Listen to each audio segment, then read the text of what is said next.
Welcome to the History Slam podcast from ActiveHistory.ca. Here is your host, Sean Graham. And thank you, Adam. Welcome to the History Slam podcast, everybody. I am Sean Graham, coming at you nearly live. We are in Victoria, British Columbia, part of Congress and the CHA annual meeting as our, continuing coverage of Congress as we continue to interview people here. It's the last day, actually. The CHA annual meeting just ended, and it's all over for another year. But there's still opportunity to talk about some of the material that was discussed here, and two of my favorite things are Regina, and one of my favorite things to study is race relations in the United States and the civil rights movement. It's actually the first thing that I ever published was on the civil rights movement in the 1950s. So I'm thrilled to have our guest here today from the University of Regina. Campion College at the University of Regina. And I should know that. My MA advisor was in Campion College. That's right. Yes, Campion College at the University of Regina. Don Flood studies the history of Chicago and in this particular case, the Black Panthers. Welcome to the podcast. Thank you. Thank you so much. Pleasure to be here. I'm thrilled to have you here. So your presentation the other day on Monday, you talked about Fred Hampton and his visit to what was then the Regina campus of the University of Saskatchewan. Yes. But before we really get into the part about Saskatchewan and his visit to Regina, who was Fred Hampton and why is he a notable figure? Fred Hampton was African-American youth in Illinois. He grew up in Maywood, Illinois, which is a working-class suburb of Chicago.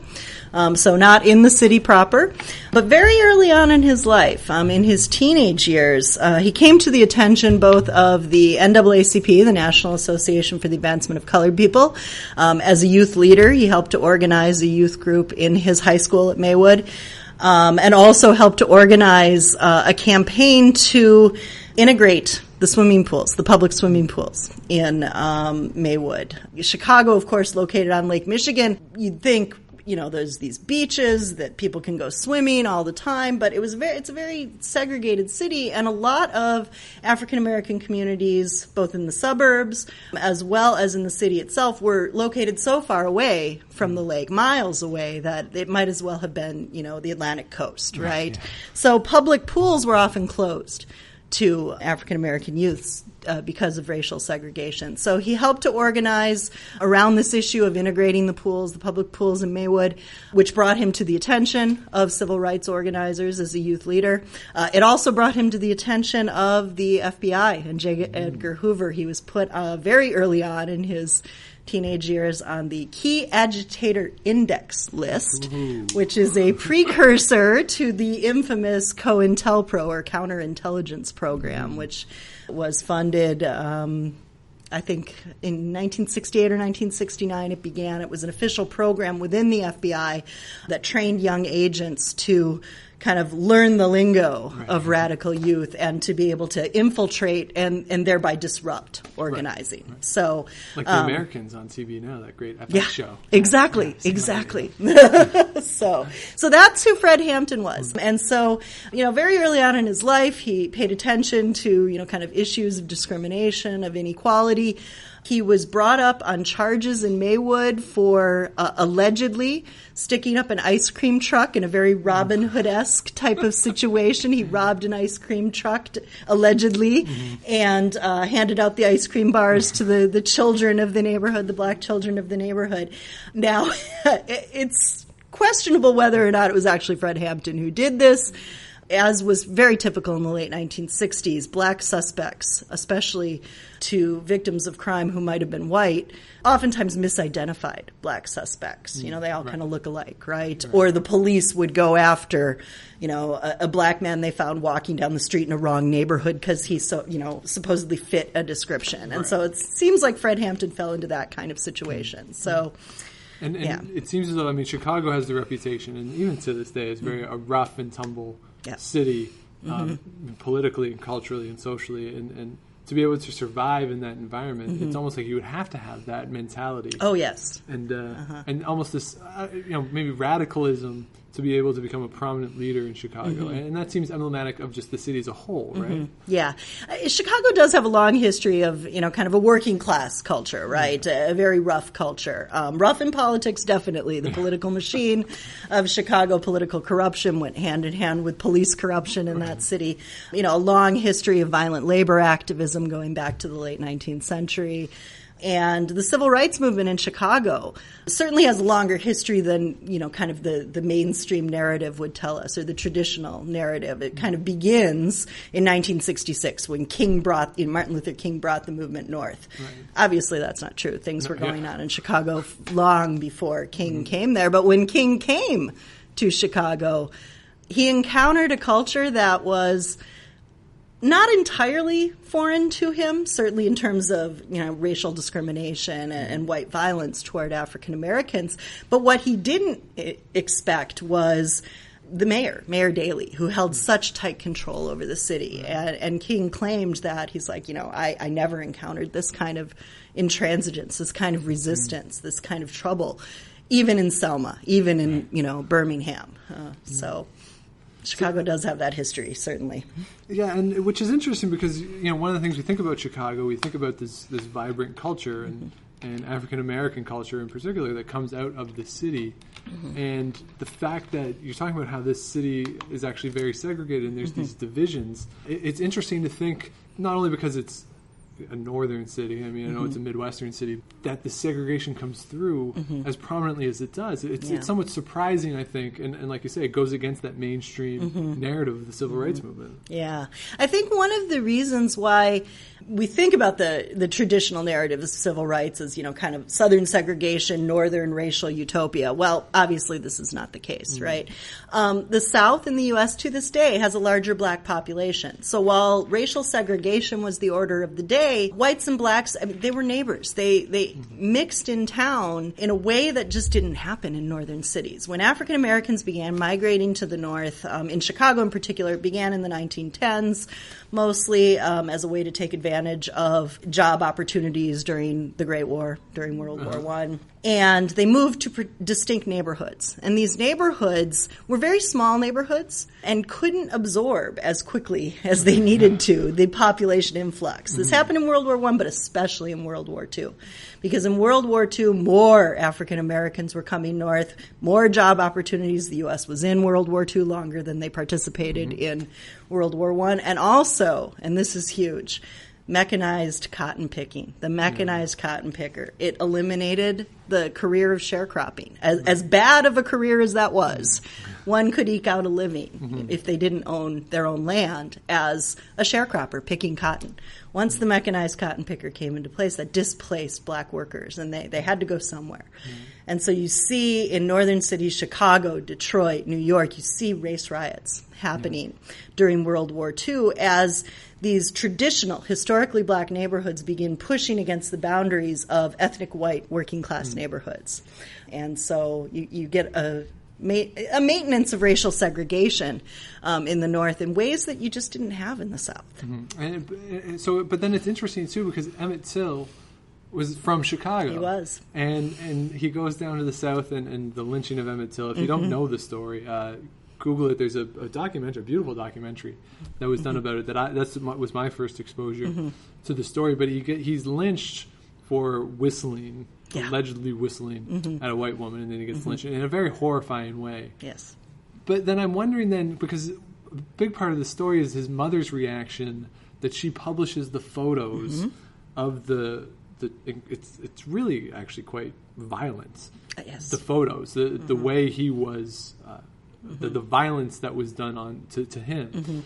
And I'm wondering, is her activism in that respect, of having those pictures published, part of this wider cultural situation in Chicago that it was a response to the segregation that she would be experiencing on a daily basis, as much as it is a reaction to her son's death? I mean, I think that's an interesting point. Emmett Till, of course, came to the South with somewhat different racial attitudes, right? This picture of a white girl he had in his wallet that he liked to brag to his Southern cousins this was his girlfriend. Probably the picture came with the wallet, Chicago black teenagers did not date white teenagers, right, in the 1950s. And probably he didn't encounter white people very often, right? Because these black neighborhoods in Chicago were self-sustaining neighborhoods, right? You lived there, you went to school there, their parents usually worked in these neighborhoods, so he wouldn't have encountered white people all that often. If he went downtown, maybe riding on a streetcar, he could sit in the front of the L car, the elevated train, the subway. He didn't have to ride in the back of the bus, but he didn't encounter white people very often. So he came south with different racial attitudes. And I think his mother perhaps didn't necessarily impart the lessons of racial segregation that she would have grown up being aware of. Right. And so she didn't tell him not to do that, right? He didn't expect that to be such a strict rule because he could maybe sit next to a white teenager on the subway even if he wasn't going to date her. Right. This was an absolute separate rule in the South, right? And Emmett Till didn't know it. And so I think her response was, I want the world to see what they did to my boy, as a way of waking up the North, right, to the horrors of Southern segregation, definitely. And then so one of the groups that's really active in the North, and it's interesting because when we think of the civil rights movement in the 50s and the 60s, a lot of it comes to the NAACP, CORE, SNCC, these groups, and they're so much associated with the South, even though the SCLC. The SCLC began in the South. Is a Southern group. But the rest of them are national organizations, but the way in which they're framed is that they're groups operating in the South, and they need the assistance of Northerners. Yeah. And as opposed to being national organizations that are pushing for racial equality across the country. But I think one of those groups that I think is characterized as a national group is the Black Panther Party. And so I'm wondering then, how is the Black Panther Party operating in Chicago, and how are they doing it differently from some of these other organizations? That's a great question. The Black Panthers were originally founded in Oakland, California in 1966, co-founded by Huey P. Newton and Bobby Seale. These are the big names, the lore of the party.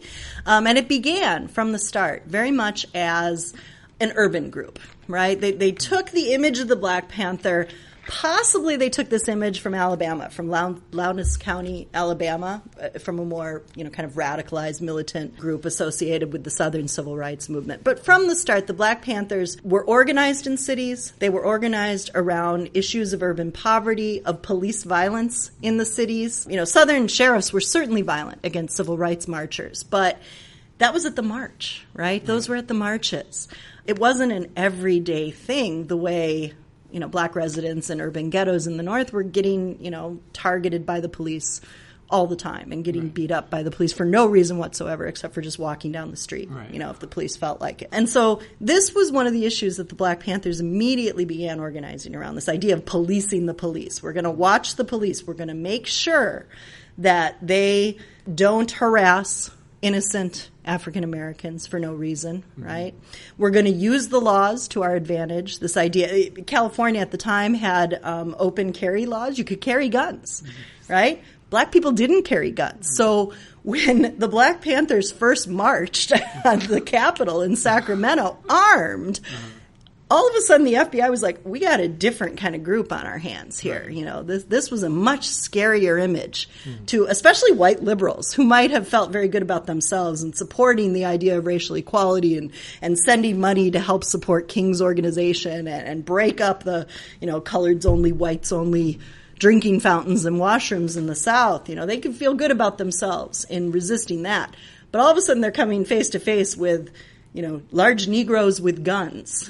And that changed a lot of white minds at the time. They became very scared, and very quickly the FBI targeted the group as one of the most dangerous, as a threat to national security. And to be fair, one of the main kind of raison d'etre, if you will, of the Black Panther Party was the overthrow, the revolution of society, the overthrow of capitalism, of imperialism, of fascism, right? Well, it's all well and good to overthrow fascism, but in Cold War America, to say you want to overthrow capitalism, that was a pretty threatening gesture.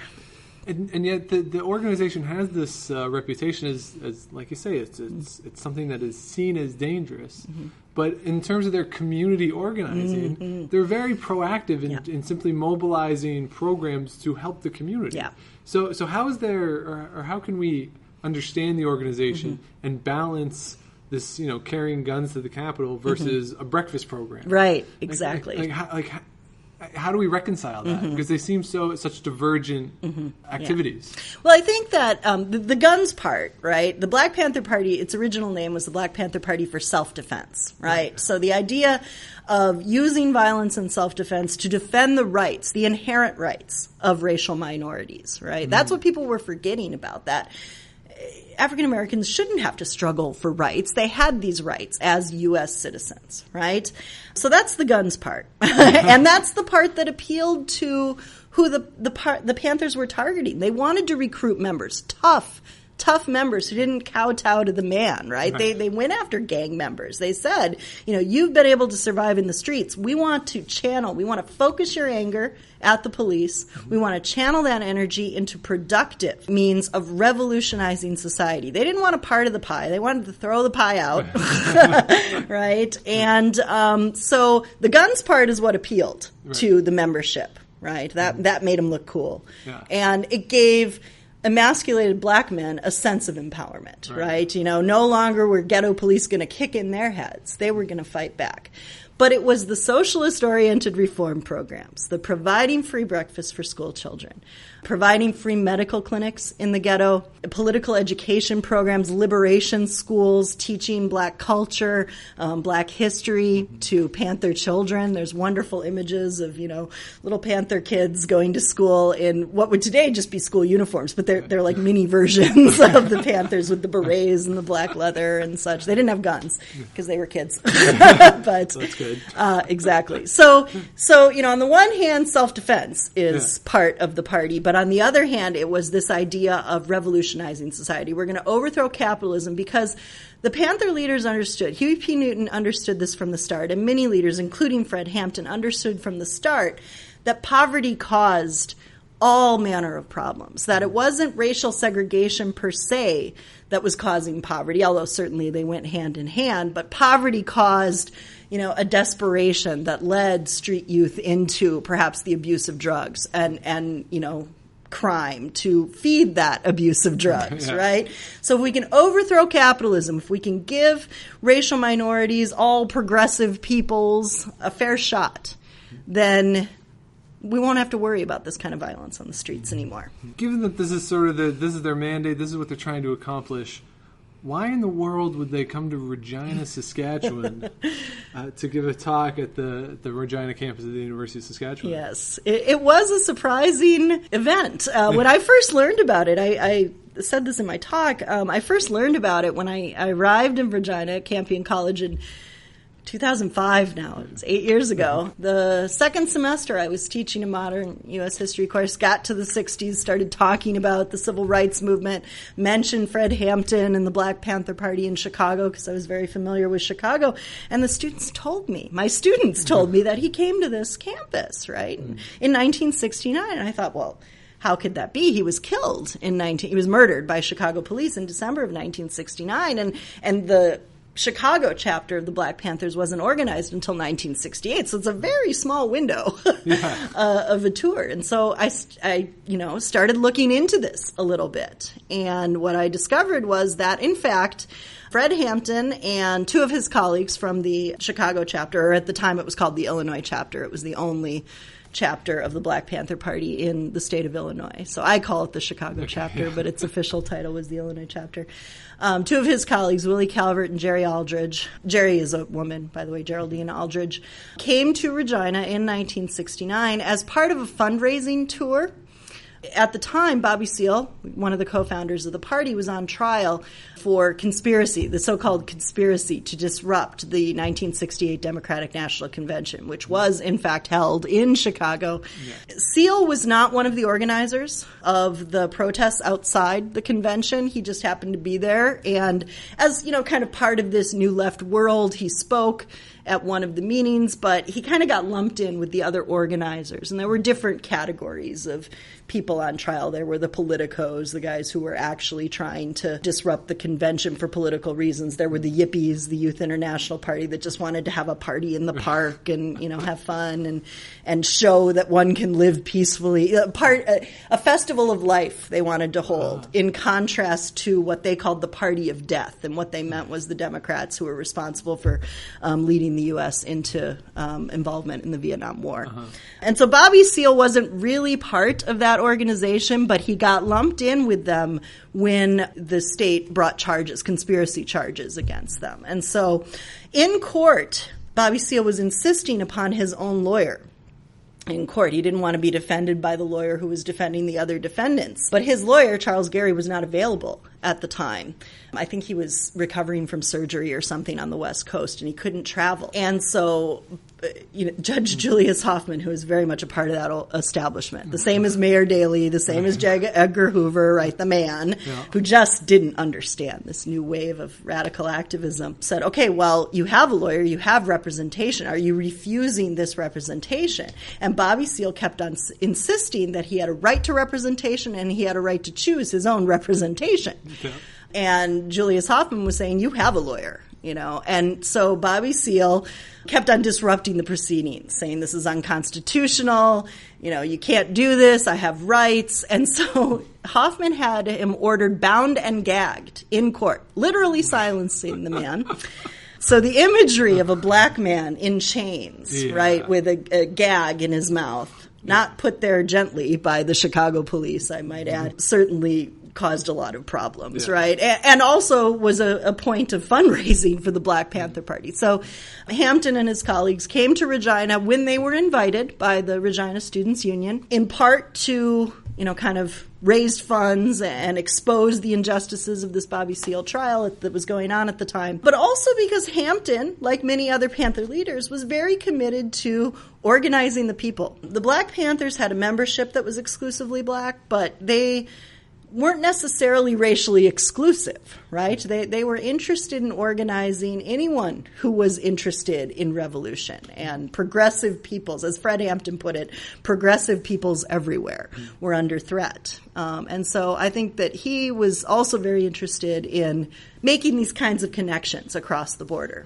And one of the things that came up at the talk the other day, too, is that the Regina campus, and Jim Petula has written about the Regina campus extensively, but the sense that the Regina campus is more activists than the University of Saskatchewan campus in Saskatoon. So that would help account maybe for why the Regina campus would send this invite to the Black Panthers. I think so. The Regina campus had much more of a focus on liberal arts. It didn't have professional schools the way the University of Saskatchewan did at the time. The University of Regina today, of course, has some professional schools, but it still doesn't have the law school or the medical school. Those are located in Saskatoon. So the perception certainly was that, and I think it's probably true at the time, and like you said, Jim Petula is the kind of my main resource on this, was that Saskatoon had a more professional, more conservative student population, and the liberal arts students and the humanities students of the Regina campus kind of embraced their reputation of radicalism and began taking on, the university administration, much like the free speech movement was doing in the United States at the time, and also was very interested in civil rights issues and looked across the border as kind of a model for how to pattern their own activism, because of course racial issues in Regina centered around the status of the Métis and problems of impoverished First Nations people. So I'm assuming then that the reaction or the reception of Hampton was rather positive then on the campus, and that he would have been well received by the students. But I'm wondering, in the city outside of the campus, what was the reaction and the things like the leader posts? I mean, how were people perceiving this action by the students and inviting Hampton to the city? Well, that's an interesting question, because the things I discovered when I looked into this reaction, you're absolutely right. On campus, the student newspaper, the Carillon, reported that there were somewhere between 600 or 700 students attending the talk that he gave on campus, which is a pretty good turnout for a relatively smallish campus. I don't know what the population of the Regina campus was at the time. It was a couple thousand at least, but not as big as it is today, obviously. So it was a good turnout. There was a positive write-up in the Carillon. There was a radical newspaper in town that, of course, did an interview that Hampton granted an interview to. He did not grant an interview to the Regina Leader-Post. A more conservative newspaper. He indicated when he arrived, there was a big press contingent at the airport, and he indicated that he would not be speaking to the Regina Leader-Post because he, quote, did not like what that paper printed about the Indians. So, he at least had some awareness, if even on a superficial level, of the conservatism of that newspaper and also the kind of general conservatism of Saskatchewan. Saskatchewan has a long history of racial discrimination. Certainly was a site of Ku Klux Klan activism in the 1920s and 30s, and even today, Regina certainly has, kind of inner city neighborhoods that are filled with gang problems, drug problems, poverty problems amongst a majority First Nations population. So the campus reception, relatively positive. I mean, I didn't find a lot of negative response. I'm sure there were some students who were not happy about Hampton coming.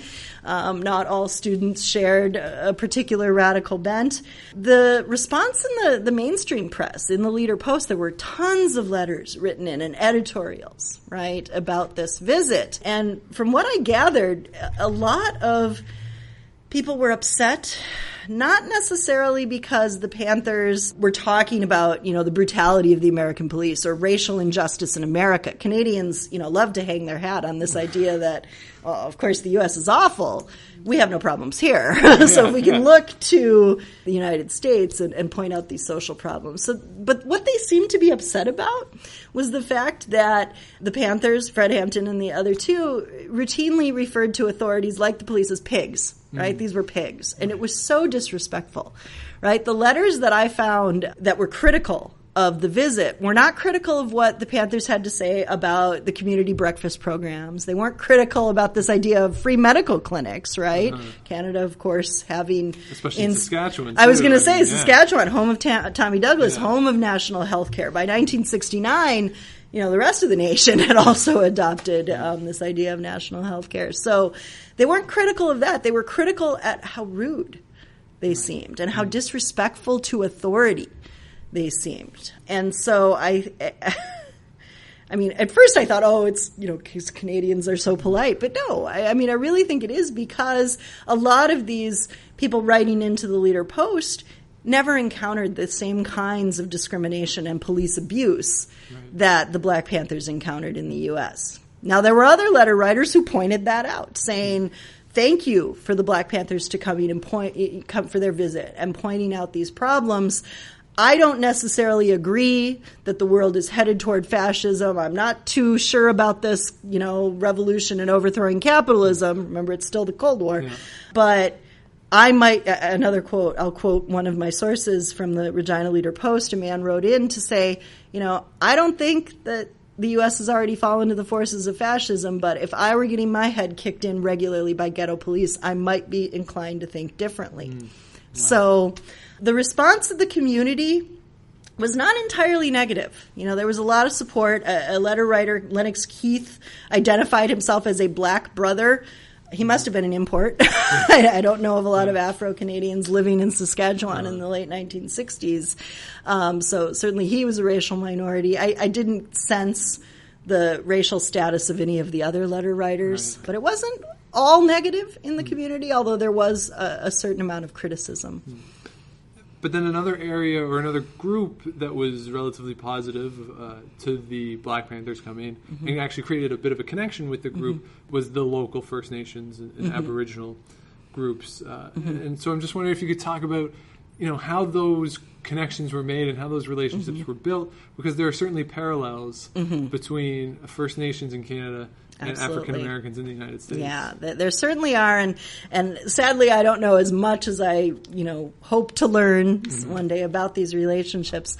I know that Hampton had made plans to talk with Harry Daniels, who was head of the local Indian Métis organization. I know that by the late 60s, in early 1970s, certainly Harry Daniels had taken the fight to the federal level in terms of gaining status for the Métis, right?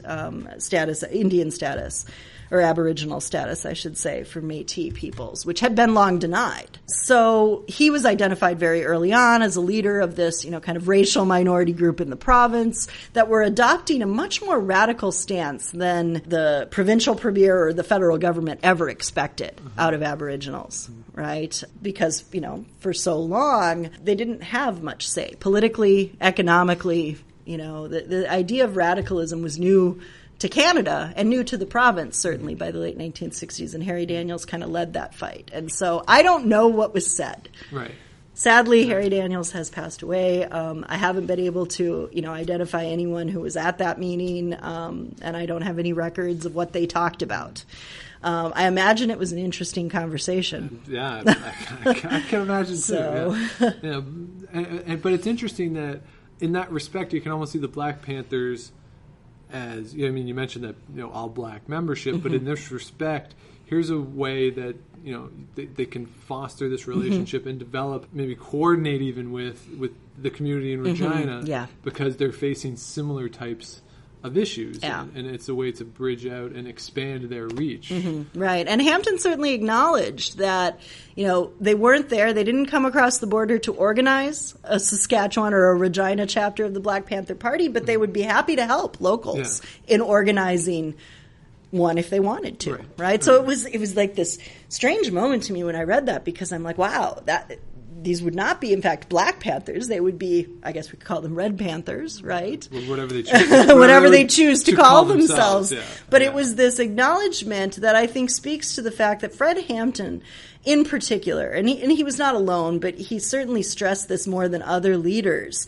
Eldridge Cleaver, who was the National Minister of Information coming out of the Oakland chapter, by 1969, 1970, he had kind of split from the mainstream and was the mainstream of the party, split from Newton, and emphasized black nationalism, black separatism, and so it led to a big divide within the party. Who are they going to support? Cleaver, who had the cred, he spent time in Folsom Prison, he, was a very eloquent spokesman, he was the Minister of Information, after all. He had written a very popular book with the New Left called Soul on Ice about, kind of the abuses that the black man faced in the U.S., and then Huey Newton, right, who also had the street cred, who had spent time in prison, who had been convicted of murder, it was overturned on a technicality. Like, he had beaten the system. And so who were the Panthers? Who were the rank and file going to follow, right? And Fred Hampton was emerging very, very early on as kind of a national leader, a leader who appeared to be able to kind of unite the masses, the colored masses, but also progressive masses. And that caused a great deal of fear amongst kind of white authorities in the U.S., which is why, arguably he was targeted by the Chicago police. Now, before he gets home, the circumstances through which, it wasn't him, though, it was his two traveling compatriots, the circumstances through which they leave the country are rather interesting.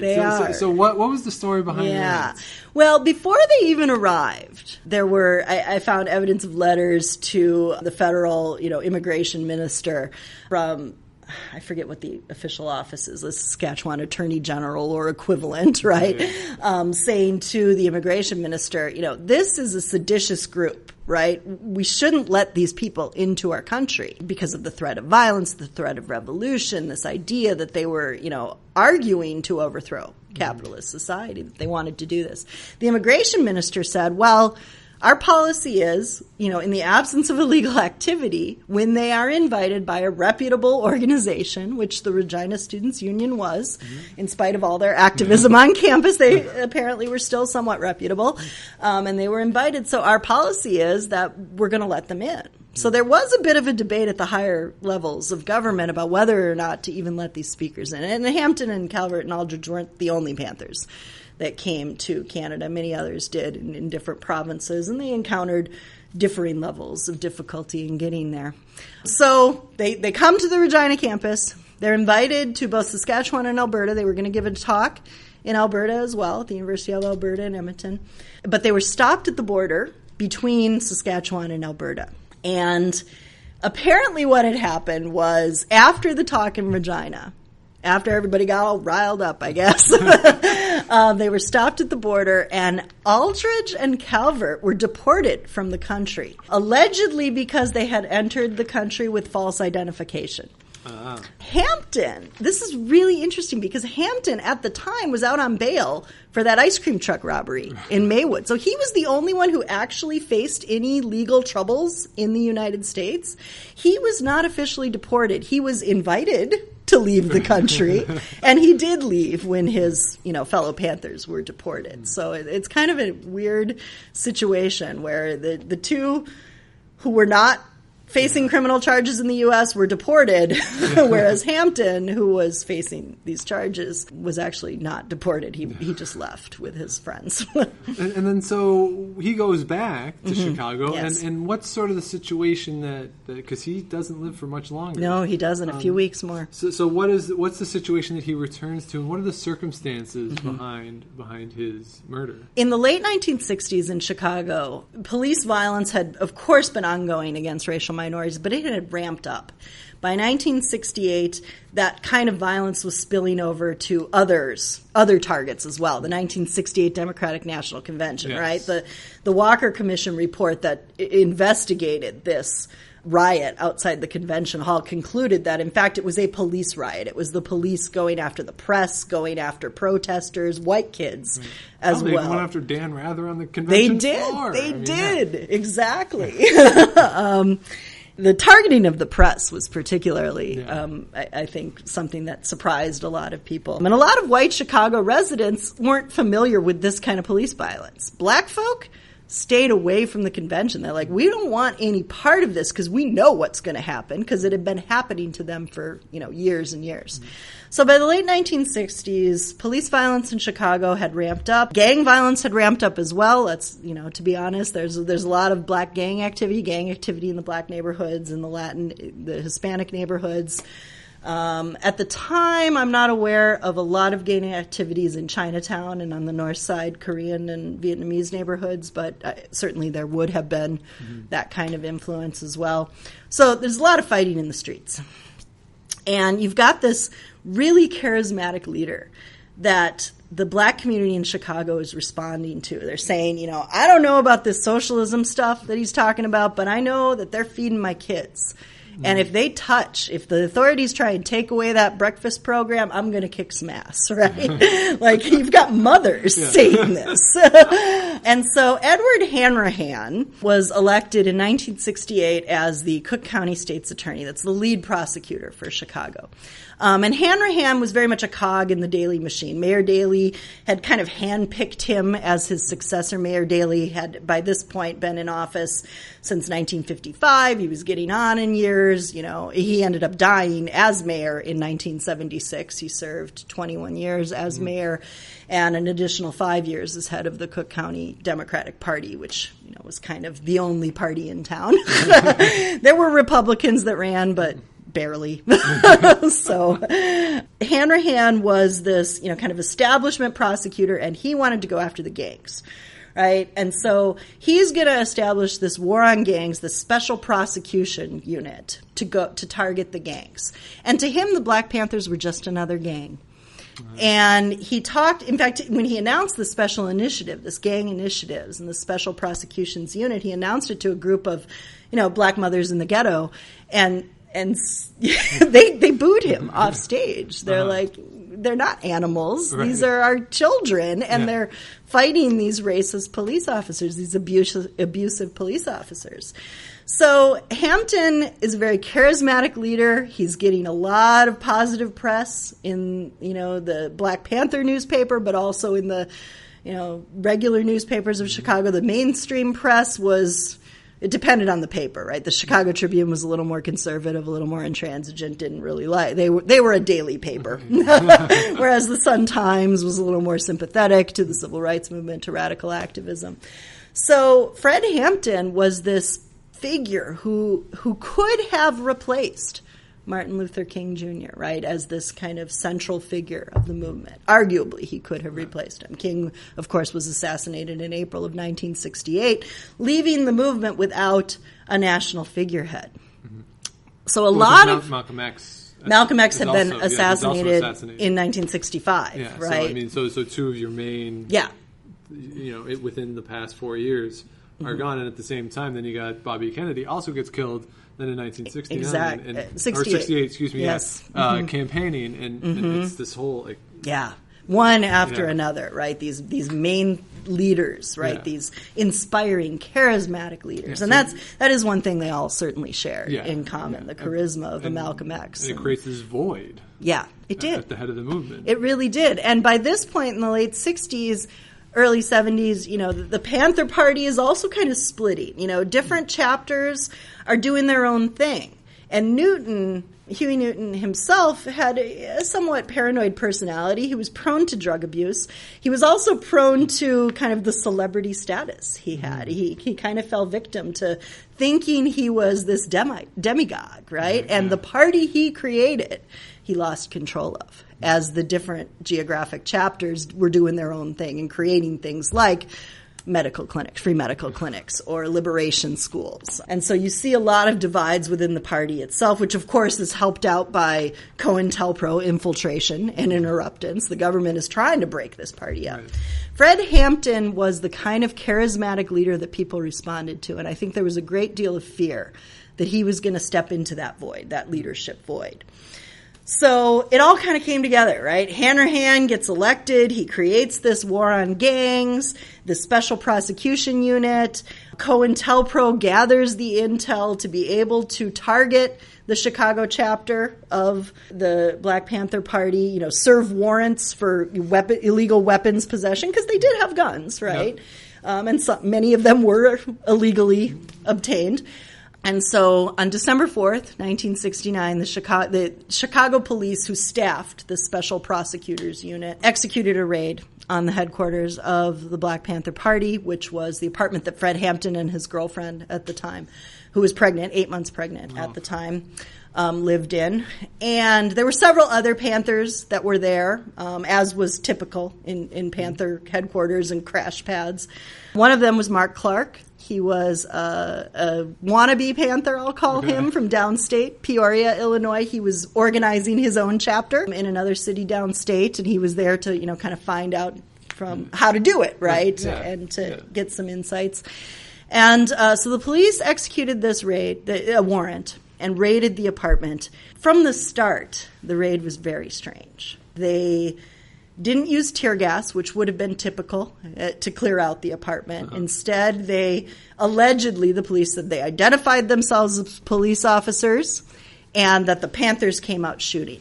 And then Fred Hampton ends up getting killed, and Mark Clark as well were killed in this raid. And there's pictures showing the police carrying the body of Hampton out of this apartment, and one of the police officers is just smiling, like, we got him, And then it got even weirder. The police did not secure the crime scene, and so the Panthers did. They didn't let the police back in, and they started giving tours through the apartment to show all of the inconsistencies that the official report, the police report, which said, we called out that we were the police, we were executing this warrant, and shots were fired at us, so we shot back. Well, that wasn't what happened, because when ballistics went in, they called the Panthers called their own ballistic experts in. The bullets recovered at the crime scene, there were something like 98 bullets recovered at the crime scene. One of them came from Panthers' guns. The rest came from the police guns. Wow. Fred Hampton was shot in such a manner that he was laying down in bed when the warrant was executed, and there's no evidence to suggest that someone purposefully drugged him, but he did have drugs in his system. He was not a drug user. So it's possible that the COINTELPRO informant might have drugged him, but we don't know, because that informant then later on killed himself much later on. So I don't know if there's a direct connection. So, Hampton didn't get up, and he was shot in such a way that the police, kind of in execution style, the police shot him. So it was pretty clear from the start that the raid did not go down as Hanrahan and the police said it went down. None of these men were ever indicted on criminal charges. even though independent investigations, kind of brought up all these inconsistencies, these were still, participants in the machine, and Chicago juries never held them criminally accountable for these actions. However, Panther lawyers went after the city and went after the feds and pursued civil charges for the violation of Panther's civil rights, eventually winning a several $1 million settlement, although it took a long time. So it's pretty clear that this was not, a botched raid. It was pretty clear it was an execution, that they meant to go after him. So it was successful from the police's point of view. In that they murdered Fred Hampton, yes. What was the reaction to this then, if you've looked at it, in Regina, because he was just there? Was there a strong reaction either on campus or in the community? There was. There was a torchlight parade, a kind of candlelight vigil held in memory of Fred Hampton. There were lots of newspaper reports condemning the brutality of the American police. The Regina Leader Post headline was, Chicago Panther leader dies in Chicago gunfight. And the report was all about how, it was the police story, right? The police executed this raid for illegal weapons possession, and in the process ended up in a shootout in which Fred Hampton, who had recently visited our province, was killed by the police. It didn't report all the inconsistencies in the evidence. It certainly didn't report the conditions of police violence against blacks in Chicago, African Americans in Chicago. So the reaction then after this by the Regina community, or certainly some of the Regina community, was sympathy with the Panthers, with the Panther agenda, with the suggestion that, as we ramp up radical activism in Canada, as we start to fight against the social injustice of racial discrimination, of, economic inequalities, the same things are going to happen to us if we don't do something about it. That the RCMP is going to start operating like the Chicago police will if we're successful in our fight against injustice. So there was a lot of sympathy in the community after Fred Hampton was killed, and I think part of that is certainly the personal connection. He was just there. Yeah. He was in the province, I think, November 18th. He was murdered December 4th. Right. So 3 weeks later. Yeah. Do you think maybe that the fact then that he's killed so soon after that leads to this legacy? Like you say, I mean, your students told you about this visit, and so clearly it's something that they know about and something that is talked about in Saskatchewan, or at least in Regina still. So so the fact that the murder was so soon after, or even that he was murdered at all, does that maybe lend itself to this legacy of this visit and holding it up as this really very interesting moment in Regina's history? Yeah. I mean, I think in part, sure. I mean, there's a certain martyrdom to Fred Hampton. He was such a dynamic leader and was able to lead so briefly, right? Yeah. Like I said, the party was organized, the chapter in Chicago was organized in 1968. He was killed at the end of 1969. So he had 2 years of activism as a Black Panther, as a known Black Panther, even though his activism went back further than that. But other Panthers were killed too, right? So I think the personal connection, the fact that it was Fred Hampton who had visited, right? That I think is a bigger part of that issue. His legacy certainly is profound, but there were lots of Panthers who were killed. There were lots of other civil rights leaders who were killed that students don't necessarily know the names of. So, I don't know. I do think that there is that personal connection. Yeah, for sure, for sure. Now, shifting gears just a little bit. Okay. Let's talk about something else that's not too pleasant. Okay. Your book came out last year, which was your dissertation. Yes, right? Originally. Yes.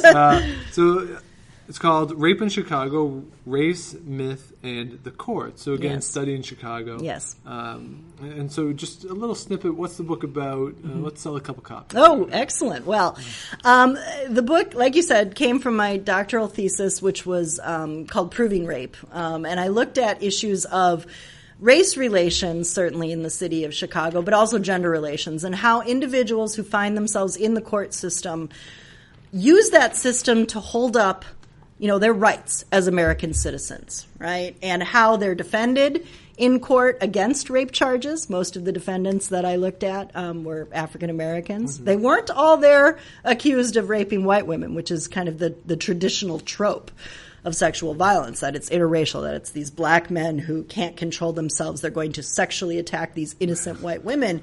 What I found in the book was that, in fact, a lot of victims didn't fit that kind of innocent, middle-class, chaste image of the rape victim, the typical rape victim. A lot of the defendants were black because of the data set I looked at. These were appellate cases, so they originally ended with conviction. So were white men not being charged with rape, or were they just not being convicted of it, or did they plea bargain down?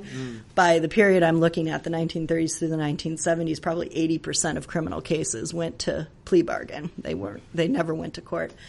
So I had a limited data set, which shaped, certainly the number of defendants that were racial minority defendants. But what I was interested in learning more about was how the individuals in the court system who find themselves unwillingly caught up in this system as either defendants or victims, how they use the system to kind of assert their rights as American citizens. So it's Rape in Chicago, Race, Myth, and the Courts, University of Illinois Press, 2012. Yes. And we can say with absolute certainty that it does not cost $47,000. It does not cost $47,000 and some change. If you go to Amazon.ca, it is a misprint, the price. However, you can get it from Chapters.ca or Amazon.com if you're in the U.S. And of course, I'm sure if you offered to pay $47,000 for it, I don't think you wouldn't turn it down. I wouldn't turn it down, but I don't think I would get it because I have to sell a certain amount of copies before I get any kind of commission. But anyway. So that's Dawn Flood from Campion College at the University of Regina. Thank you so much for doing this. Thank you, Sean. And if you have any questions, comments for the podcast, historyslam@gmail.com, Twitter @Dr. Shawnee Fever. And if you're out and you see Enrico Palazzo, please say hi.